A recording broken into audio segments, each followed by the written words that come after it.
Amen. For the third last words of Christ, ito yung matatagpuan sa John, chapter 19, 26 to 27. Sabi po doon, when Jesus saw his mother there, and the disciple whom he loved standing nearby, he said to her, "Woman, here is your son." And to the disciple, "Here is your mother." From that time on, this disciple took her into his home. So, ang kapatid, ito po yung about pagiging pamilya, pagiging nanay at anak, Kristo kay Mary. So, alam niyo po, wala nang masasakit pa na makita ng isang magulang ng kanyang anak na nasasaktan. O hindi lang sa sa nanay, tatay, makita mo yung anak mo na nasasaktan, wala nang masasakit pa doon. May sakit nga lang anak mo eh. Ang hirap na eh. Diba? Kasi makikita mo siya, inalagaan mo.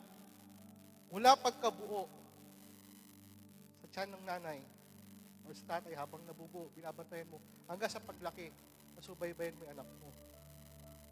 Diba? Walang masasakit pa na makita ng isang magulang mamatay ang kanyang anak. Napakasakit nun. Dapat, ito yung ganito yung sistema eh.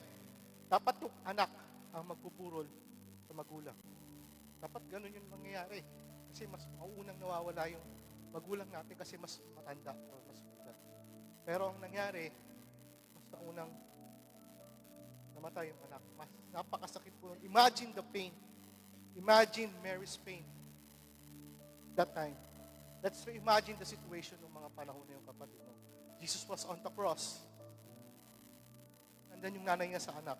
Yung nanay niya nandiyan sa harap. Nakikita niya yung anak niya. Nakikita niya yung baby niya. Ginugulpe, nilatigo ng mga unworthy, ng mga taong makasalanan. Ikaw bilang nanay, ikaw bilang tatay, imagine niyo na lang, pare, tatay o nanay, nakikita mo yung anak mo, inaagrabyado, nasasaktan, nagugulpe, tapos may gusto kong gawin, wala kang magawa. Yung gusto mo sumigaw, pero hindi maaari. Mary wanted to do everything but she can't. Diba?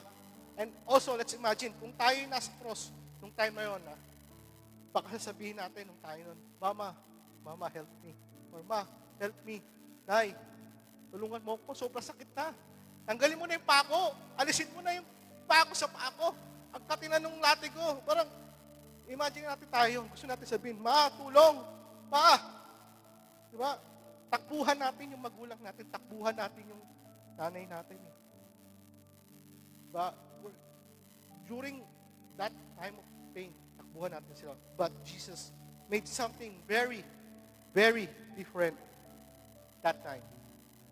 He was more concerned about his mother rather than his own pain. Hindi po madali yun. Sitwasyon.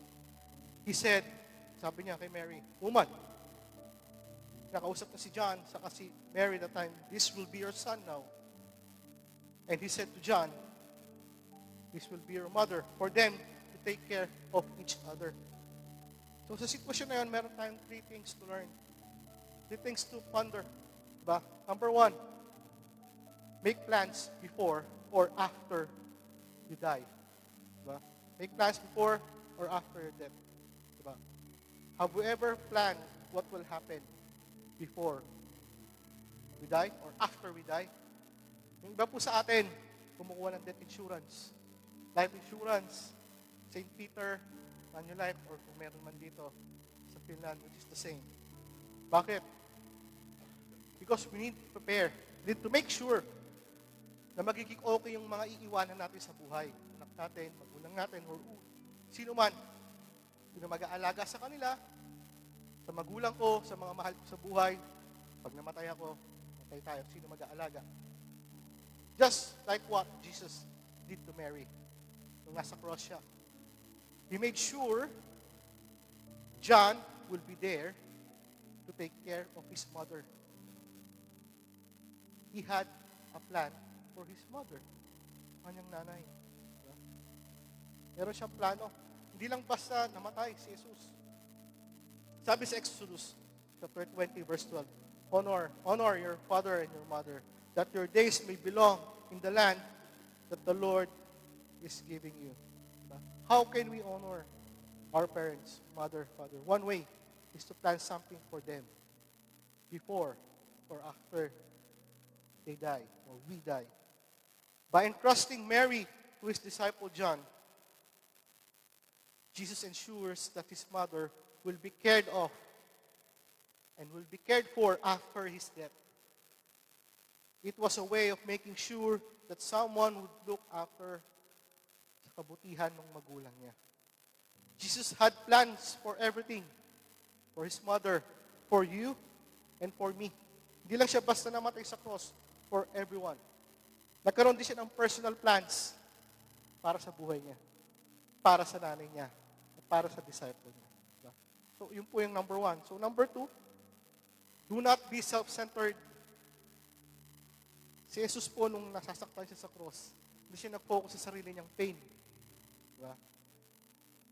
Tayo po, napunta na tayo sa sitwasyon in which merong masakit sa atin. Diba? Minsan masakit yung ulo natin, masakit yung ipin, masakit yung puso natin. Diba? Minsan madalas nasasabi pa natin, pwede ba? Huwag mo muna akong kausapin kasi masakit ang ulo ko. Yung mga ganong dialogue tayong nasasabi. Lalo na pag irritable tayo. Nasasabi natin sa misis natin, sa anak natin, sa kaibigan natin. Diba?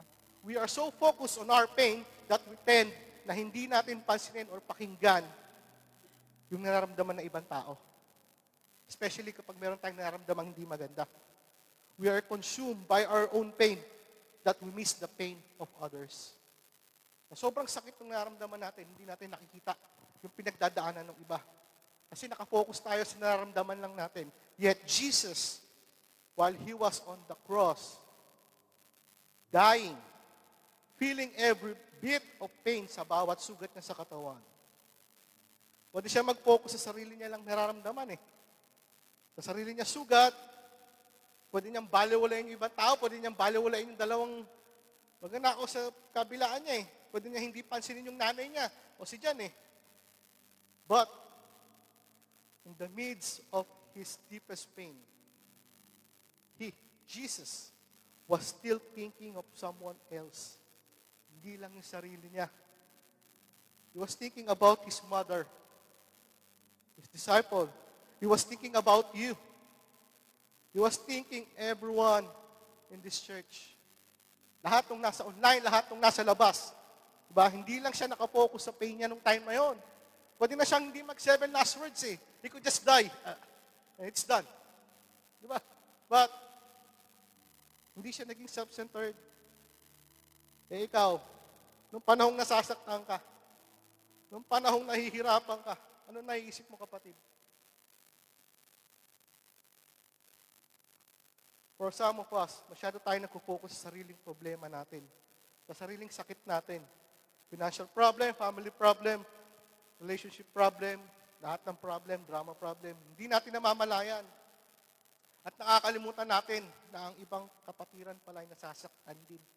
Ibang kapatiran may pinagdadaanan din. Yung problema mo, yung pain mo, pinagdadaanan niya din. Diba? Jesus empathized with Mary and John that time.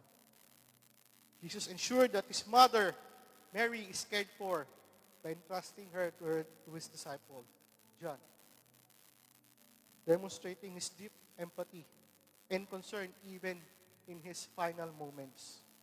Diba? Tayo po sa Philippians 2:4. Do not think only about the things that you want to do for yourself. Each of you should think also about how you can help other people. So let us be Christ-like. Always show concern and empathy to others even in the midst of our own storm. Minsan nakala natin mabigat na yung problema natin eh. Hindi natin alam, mas mabigat pala yung problema ang pinagdadaanan ng iba. Masakit. Let us not be self-centered, mga kapatid. Let us be like Christ. And lastly, number 3, be intentional about caring others. So, ayun na, naisip na natin. We care for others. But, sabi sa number 3, let's be intentional about caring for others. Being intentional about caring others in the midst of their pain. When you say it, mean it, do it, mga kapatid. Hindi yung, okay, pag-pray natin. Pero after nun, chat mo yung kapatid, praying. Afterwards, cellphone off, back to normal. Hindi naman pala. Hindi mo naman pinag-pray. Sige, puntahan natin. Hindi mo naman pala pinuntahan. So, let us be intentional of helping others like what John did to Mary.